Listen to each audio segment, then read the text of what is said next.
station on Space to Ground. Welcome to Space to Ground. I'm Haley Fick. We're continuing our summer road trip showing off some of the sights at the NASA Johnson Space Center. Today we're in front of the Saturn V rocket here at Rocket Park. July 20th marked the 48th anniversary of the Apollo 11 moon landing. Neil Armstrong, Buzz Aldrin, and Michael Collins launched on July 16, 1969, atop a Saturn V rocket just like the one behind me, and splashed down in the Pacific Ocean after a successful mission on July 21st. We're already getting ready for our next mission beyond the moon with our Orion spacecraft and our Space Launch System rocket. When astronauts return to Earth from destinations beyond the moon and splash down in the Pacific Ocean, they'll need to safely get out of the Orion spacecraft and back on dry land.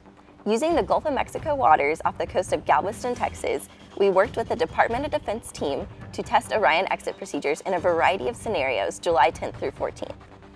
Astronauts donned Orion Crew Survival System spacesuits to make the testing as true to mission scenarios as possible. Human research being conducted aboard the space station is preparing us for those future long-duration missions.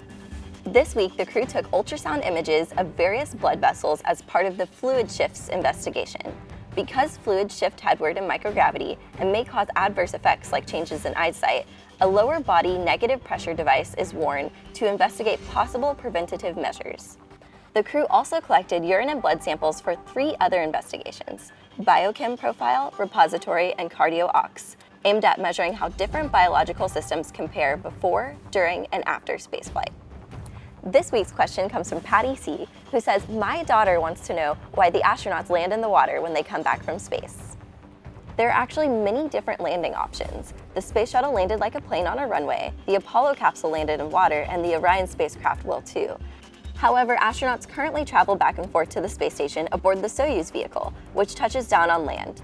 There are pros and cons to all the methods. Many factors are considered, such as obstacles like landforms, how populated the area is, who has jurisdiction over the surrounding areas, and how fit the crew is to assist themselves. The vast open land in the steppes of Kazakhstan offers an opportunity for recovery crews to quickly reach the crew and assist them with exiting the vehicle. After more than 6 months in space, it takes time for their bodies to readjust to gravity. Research gained from all these methods will be put to use in future missions to the moon, Mars, and beyond. Keep sending us your questions using the hashtag #SpaceToGround. We'll see you next week.